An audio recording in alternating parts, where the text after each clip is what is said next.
Viva Voz, com Vera Magalhães.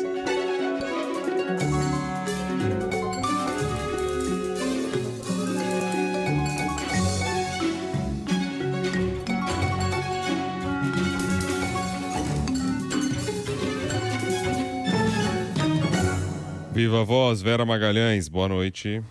Oi, Bocardi, boa noite para você, boa noite, Carol, todo mundo que nos ouve e nos assiste.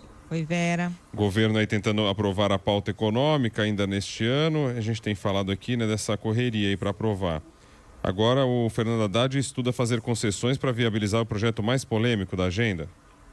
Exato, Bocardi, que é aquela MP que trata das subvenções e que com o uso de impostos federais no meio delas, né? Essa MP está na Câmara, é o projeto que arrecada mais dentro da pauta do Haddad. Ele tem uma expectativa de que, ao regulamentar essa questão das subvenções, o governo vai aumentar em 35 bilhões a sua arrecadação de impostos federais que hoje as empresas, de alguma maneira, deixam de pagar. Mas também é o projeto mais difícil, porque as empresas são muito contrárias a ele. Elas alegam que vão sofrer aí um grave prejuízo, vão ter de pagar muito mais imposto e fazem um lobby poderoso contra o projeto na Câmara. Então, o Haddad começou a negociar com os deputados algumas mudanças que podem tornar o projeto mais palatável. E aí, isso deverá implicar em uma certa perda desse volume de arrecadação de 35 bilhões que ele esperava. O que está em jogo aí, né? O que está sendo negociado? Ele está estudando ampliar o que é considerado investimento para a concessão desses benefícios. Como é que é hoje, né? O Estado concede um benefício a uma empresa, um benefício fiscal, e o imposto federal entra meio de roldão aí nisso. Acaba tendo também desconto no imposto federal, mesmo que a União não tenha concedido o benefício. Pela MP, fica estabelecido que só o que for investimento novo vai ter desconto também de imposto federal. O que for só gasto de custeio, não teria. O que o Haddad está estudando agora para dar uma aliviada no impacto disso é aumentar o que é considerado investimento. Então, dá de lambuja ali alguns gastos como sendo investimento e que, portanto, seriam passíveis de desconto também dos impostos federais. Além disso, está na mesa de negociação um desconto para o passivo do que existe em relação a isso. Já faz tempo que o governo federal questiona essas subvenções na Justiça. Houve uma decisão recente do STJ dando razão ao governo federal, dizendo sim que eles não podem conceder isenção de imposto federal dentro de um benefício que é estadual, mas tem todo um passivo que o governo quer receber. Então, dar um desconto em cima desse passivo está na mesa de negociação também como forma de destravar esse projeto. E, por fim, algumas outras concessões menos graves, que seria não precisar homologar o que é investimento, então tornar a coisa um pouco menos burocrática. Isso está sendo discutido, também tem a possibilidade de se parcelar o passivo, além de ter um desconto, e se isso funcionar, esse projeto destravaria, mas esse é só um de 8 projetos que o governo tem que aprovar. Esse está na Câmara, o projeto de juros sobre capital próprio também está na Câmara. Tem 2 projetos importantes que estão no Senado, que são o das apostas, né, das apostas esportivas, e aquele dos fundos offshore. Esses 2 já passaram na Câmara e estão no Senado. Então aí são 4. Tem a reforma tributária que voltou para a Câmara também e que o governo gostaria de ver promulgada ainda esse ano. E os 2 projetos que dependem de reunião do Congresso, a LDO e o orçamento, que são os projetos fundamentais sem os quais não se pode nem sair de recesso. E, por fim, tem toda a questão dos vetos. São muitos os vetos que estão para ser analisados até o fim do ano. E esses vetos também têm impacto nessa agenda de arrecadação do governo. Então, muita coisa. Difícil imaginar que isso vai andar tudo ao mesmo tempo. Mas o Haddad se mexendo da maneira que ele pode. E vejam que ele está numa viagem, então isso também deve dar uma atrasada, e ele está ali negociando como ele pode, né? O Lula não ajuda muito, a gente sabe, ele deixou tudo a cargo do ministro para negociar e ele também foi para a COP, então o presidente não vai se envolver diretamente nessa negociação. Resta saber qual vai ser o preço a pagar, né? Os deputados querendo deixar tudo para a última hora para tornar tudo mais caro. Vera, mudando de assunto, a gente tem aí as indicações do Lula para o Supremo e para a PGR, né? Com as sabatinas aí agendadas. O Davi Alcolumbre e o Rodrigo Pacheco procuraram mostrar pressa nesse agendamento das sabatinas, né? Do Flávio Dino e do Paulo Gonet. Enquanto isso, a oposição está falando em obstruir. Quem é que vence essa queda de braço aí? Carol, é difícil saber se eles vão conseguir obstruir no sentido de adiar, né? De apresentar questões de ordem aqui e ali, que façam com que a sabatina do Dino não aconteça no dia 13, que é para quando ela foi marcada pelo senador Davi Alcolumbre, numa pressa inusual até para os padrões dele. A gente lembra que ele cozinhou o André Mendonça por muito tempo, outras indicações, mesmo que não eram do Bolsonaro, ficaram ali cozinhando muito tempo na CCJ e agora não. Agora ele marcou bastante rápido e deu a relatoria para um senador da base e para um senador do Maranhão, mesmo estado do Flávio Dino. Então vai ser o senador Everton Rocha, que é do PDT do Maranhão. Tudo isso mostra a boa vontade, predisposição do Alcolumbre, que é alguém muito poderoso no Senado, já foi presidente do Senado e provável candidato à sucessão do Rodrigo Pacheco, então essa predisposição ajuda.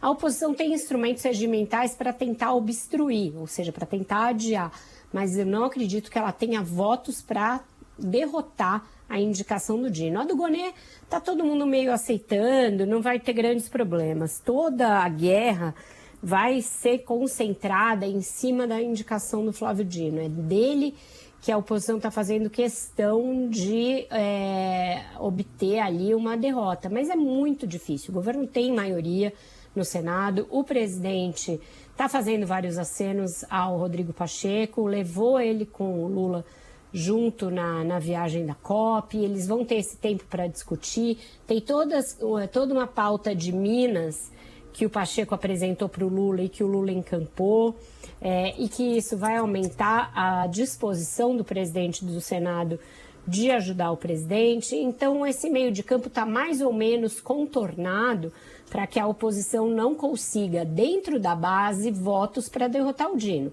A gente vai dizer assim, é impossível ele ser derrotado? Não é impossível, principalmente porque esses votos para esse tipo de indicação são votos secretos.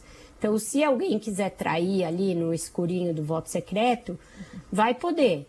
Mas a gente sabe que o governo está trabalhando para garantir esses votos, inclusive fazendo concessões de coisas que interessam a esses senadores. Então, eu acredito que não vai ser difícil ele passar. Não sei se ainda esse ano, está muito em cima, marcar uma coisa para 13 de dezembro, já é quase as 12 badaladas do Natal ali, com essa agenda pesada da economia, então talvez seja adiado, mas eu não acredito que a oposição consiga derrotar a indicação do Flávio Dino. Vera, um outro assunto que vem movimentando aí é a acusação da rachadinha no gabinete do deputado André Janones. Ele foi um dos principais articuladores da estratégia digital de Lula. Como é que ele tenta se desvencilhar dessa acusação, hein? Até mudando o nome, o Bocardi, rachadinha virou vaquinha agora. Né? Como se fosse uma coisa ali totalmente que você faz sem nenhuma coação, de livre e espontânea vontade, você participa de uma vaquinha para conta do seu patrão, né? Eu espero que não instituam essa moda aí nas empresas, nos gabinetes, vaquinhas para você engordar a conta do seu chefe, que é disso que se trata, né? Ele foi pego em áudios que foram entregues por um ex-assessor dele ao site Metrópolis, depois outros veículos também tiveram acesso a essas gravações, em que esse assessor mostra uma conversa do Janones com a equipe, quando ele era deputado recém-eleito, ainda em 2019, falando de duas coisas. Um passivo de gastos que ele teve na eleição para prefeito de uma cidade de Minas, na qual ele concorreu em 2016, e que ele teria empenhado aí casa, poupança, previdência, uma série de economias e teria ficado endividado. Então, como essas pessoas receberiam bons salários, elas contribuiriam com uma parte para ele saldar essa dívida e se reorganizar ali, uma palavra parecida que ele cita, se recompor. E outra coisa é uma ideia dele desta tal vaquinha, também à custa do salário dos assessores, em que cada um pingaria uma quantia ali por mês para a próxima eleição, a eleição que seria em 2020, em que alguns deles poderiam ser candidatos, inclusive a vereador.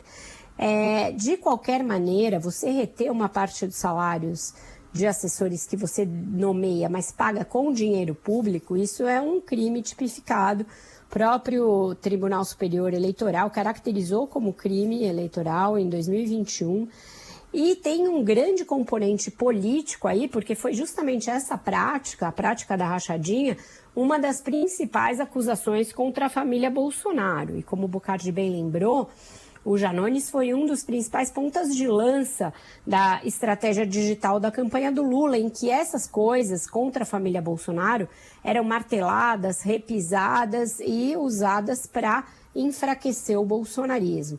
O Janones é partidário daquela mesma estratégia parecida com a do gabinete do ódio, de que você lança um monte de coisa, verdade ou não, e pede para ela massificar. Me ajudem a massificar isso. Agora mesmo ele fez isso. No Telegram ele pediu para ajudarem a massificar a resposta dele a essa denúncia. Então, é aquela coisa do pau que dá em Chico e bate também em Francisco. Então, ele está agora dizendo que ele é alvo de fake news, que tiraram tudo do contexto, mas a prática é a mesma, uma prática velha conhecida de parlamentares, essa da rachadinha. Ele já tinha uma acusação anterior de prática de rachadinha por assessores do seu gabinete, e isso vai ser investigado pela Polícia Federal, pela Justiça, pelo Ministério Público e também vai ser alvo de representação pela cassação do seu mandato no Conselho de Ética. Então é alguém que teve esse papel, aliás, ele assumiu esse papel, ele praticamente chamou para ele era pré-candidato a presidente, desistiu, declarou apoio ao Lula e se enfiou na estratégia digital de cabeça ali, ele meio quase sem ser convocado pelo PT. Agora o PT está saindo em defesa dele. Num primeiro momento, a presidente do PT, Gleisi Hoffmann, saiu em defesa dele, dizendo que é uma estratégia da extrema-direita acusar as pessoas das mesmas práticas que ela faz. Mas, lembremos, não veio da extrema-direita a denúncia, veio de um ex-assessor dele, contratado por ele, portanto, pessoa próxima a ele, feita por um veículo de imprensa, assim como várias das acusações contra o bolsonarismo, inclusive a da rachadinha, vieram de veículos de imprensa. Então é preciso que, na hora que tem um aliado em apuros, não se use esse expediente que é uma espécie de super trunfo, né? É coisa da extrema-direita e se a gente não tiver cuidado, o Bolsonaro volta. Ora, se você condenou a rachadinha antes, ela continua condenável quando ela vem de um aliado seu. Então isso vai desgastar, sim, o campo do lulismo, porque o Janones adquiriu essa proeminência, foi dada a ele essa proeminência e a presidente do PT está saindo em sua defesa. Ele vai enfrentar uma série de investigações e do jeito que ele comprou inimigos ao longo desses últimos anos, não é totalmente descartado que avance um processo de cassação contra ele no Conselho de Ética da Câmara. Ele ainda falou que a sugestão, ele chamou de sugestão entre aspas, não foi para frente por conta da advogada. Né? A advogada disse que nunca... Uma pessoa sensata no rolê, né? É o mínimo, quer dizer, o que ele propôs evidentemente era contra a lei, o que não limpa em nada a barra do Janones, né? Ele de fato propôs, o negócio só não foi à frente porque a advogada falou assim, olha, acho melhor não, né?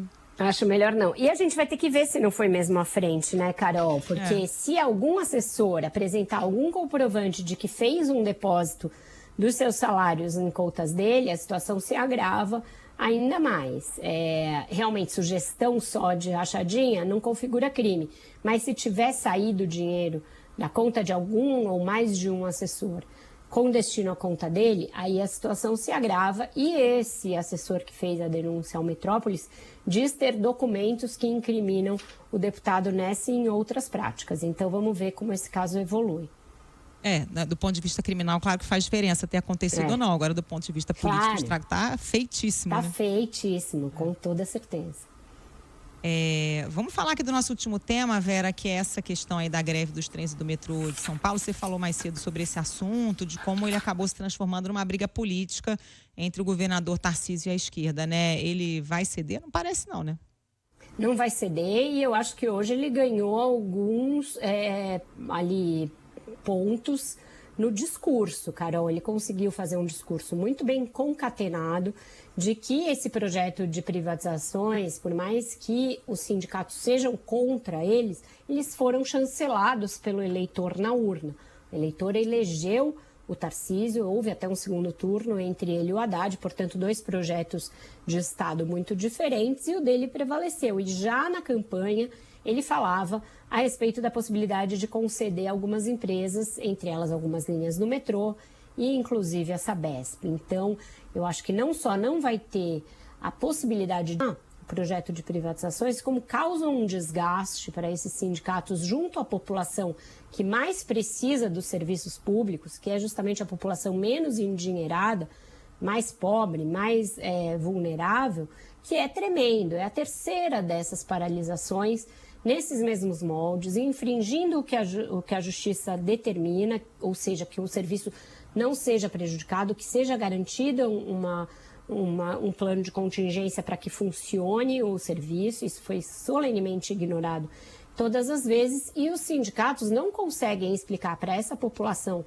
tão atingida e tão penalizada, que tem a sua vida transformada num inferno, o porquê de estar fazendo paralisações desse tipo. Ainda enseja possibilidade do governador fazer prevalecer um discurso que é um tanto falacioso, de que, olha, veja, as linhas privatizadas estão funcionando e as que são operadas pelo setor público não estão. A gente sabe que nem sempre isso é verdade, que nem sempre essas privatizadas prestam um serviço de excelência, tem vários problemas, haja vista aí a coisa da energia, que não nos deixa esquecer que às vezes a privatização não é garantia de um serviço de excelência. Mas, neste momento em que a população está ali à mercê de conseguir um Uber a mais de R$100 e não chegar no trabalho, não chegar na escola, etc., esse discurso encontra aderência, enquanto o discurso dos sindicatos não consegue explicar a relação entre essas paralisações e uma tentativa de sustar um processo de privatização que não vai ter êxito, porque depende da Assembleia, depende do próprio governo. Teria muito mais possibilidade de êxito eles articularem uma frente na Assembleia contra o projeto ou ir à Justiça para tentar pedir mudanças, exigir garantias para os trabalhadores, uma série de coisas que seriam mais eficazes e não penalizariam tanto a população que precisa do transporte público.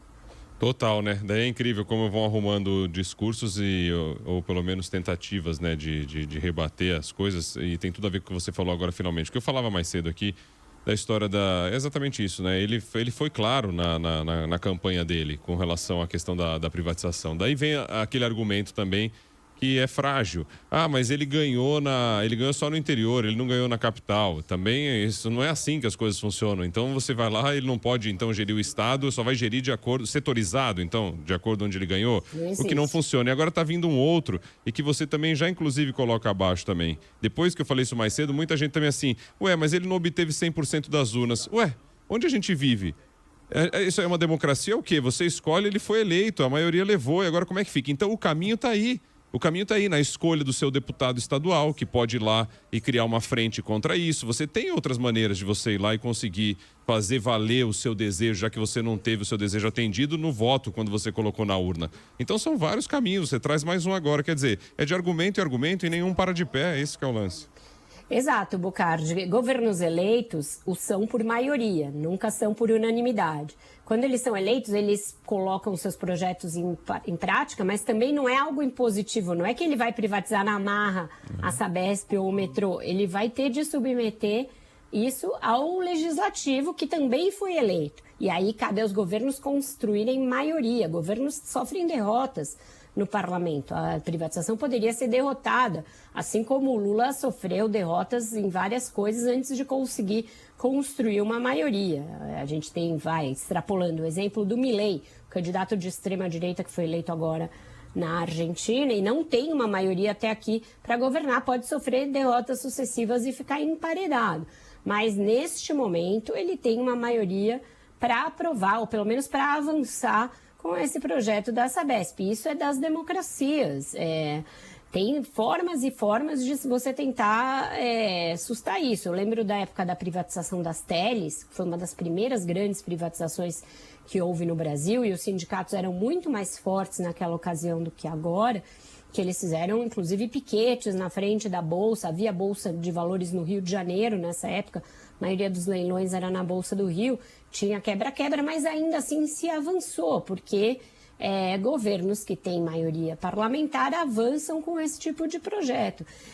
O que não tem sentido, e nem por esses argumentos que os nossos ouvintes estão te mandando, é você penalizar a ponta da cadeia alimentar, a pessoa que tem que ir trabalhar, o cuidador, a cuidadora, o trabalhador doméstico, o professor, que hoje tinha vários professores que não tiveram o seu ponto abonado e tinham que chegar nas escolas, por uma discussão que é de projeto de Estado, de política que tem que ser feita nas outras instâncias e não à custa do transtorno na vida da população, que já enfrenta muitos transtornos de muita natureza. Isso é, inclusive, contraproducente para a agenda da própria esquerda. Volta a população contra essa agenda. Não é todo mundo que está acompanhando a privatização, a pessoa quer chegar no seu trabalho e ela acaba encontrando um culpado para o seu dia de fúria, seu dia de caos. É isso aí, vamos